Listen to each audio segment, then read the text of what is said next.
Halo teman-teman, kita kembali ke pertanyaan selanjutnya ya. Kita pilih karena dari tadi soal interview, kita soal interview juga. Kan gimana cara ngikutin interview via Zoom? Oke, ini menarik lagi ya via Zoom gitu ya. Interview via Zoom atau mungkin via online gitu ya teman-teman. Oke. Mungkin teman-teman di sini udah banyak belajar, mungkin udah tanpa belajar udah praktek dan udah berhasil melakukan interview menggunakan suatu perangkat online seperti itu ya karena tuntutan karena Covid, karena pandemik gitu ya. Pertanyaannya adalah gimana caranya biar kita tuh bisa memaksimalkan, mengoptimalkan diri, memaksimalkan interview menggunakan Zoom.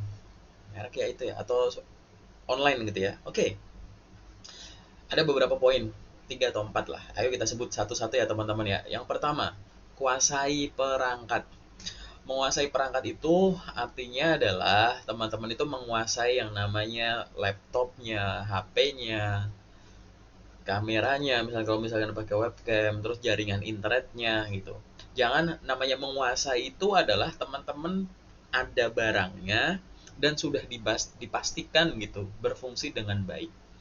Berfungsi dengan baiknya bukan bukan pada saat acara, dites dulu sebelumnya gitu. Pernah dicek laptopnya gimana, kemudian butuh colokan nggak, perlu di nanti kalau interviewnya lama mau sekalian dicas terus atau enggak.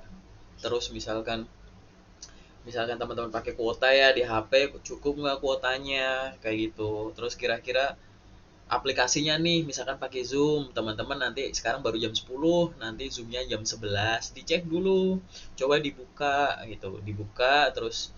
Karena pernah nih aku kejadian, aku nginterview orang terus udah datang di jamnya gitu ya, terus bentar Pak, Zoom saya lagi di update gitu, dan itu lama banget karena koneksi dia yang maaf ya kurang bagus gitu.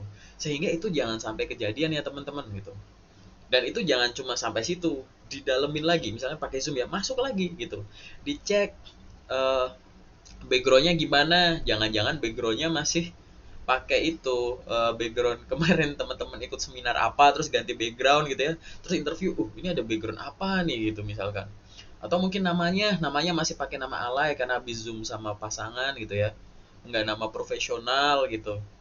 Jadi itu namanya menguasai ya. Satu, kuasai perangkatnya gitu. Perangkat lunak, perangkat kerasnya semua, pokoknya kuasai perangkatnya dulu. Oke?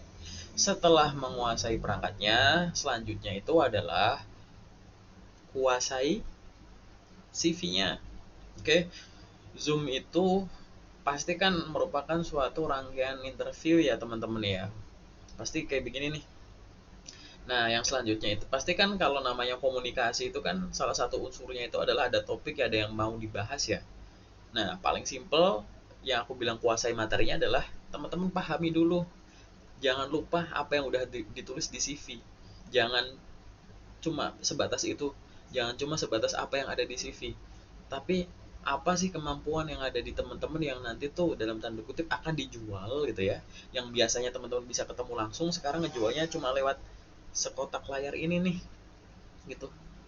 Itu teman-teman kuasai dulu. Yang selanjutnya adalah terkait dengan perusahaan. Teman-teman harus kuasai, lakukanlah riset.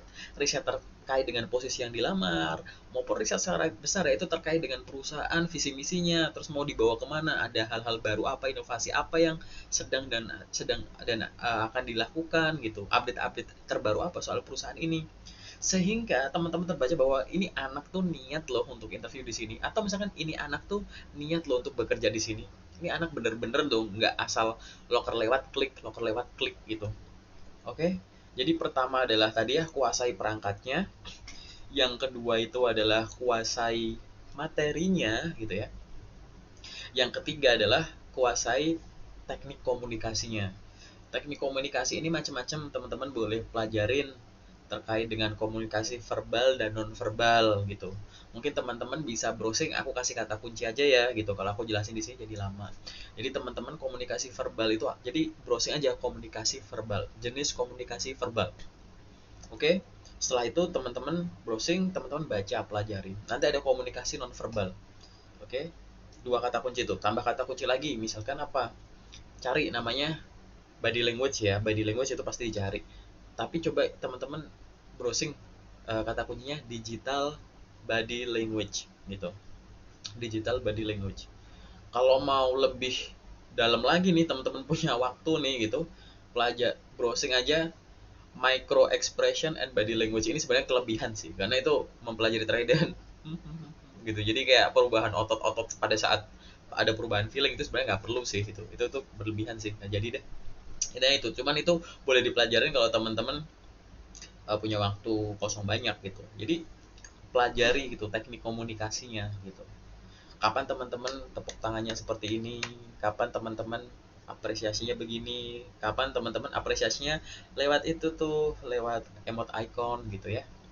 Itu kapan teman-teman harus mute, unmute, kapan teman-teman kalau misalkan sedang interview ternyata ini adalah pemaparan gitu ya, kapan teman-teman harus nampilin terus presentasinya, kapan presentasinya tuh di hide dulu terus teman-teman ngomong gitu ya, terus kapan-kapan ditampilin lagi gitu. Jadi kuasai teknik komunikasinya. Oke, aku ulang sekali lagi ya, kuasai perangkatnya, kuasai materinya, yang ketiga kuasai teknik komunikasinya, digital communication-nya. Nah, yang terakhir adalah kuasai diri. Menguasai diri itu adalah teman-teman itu pasti punya kelebihan dan kekurangan.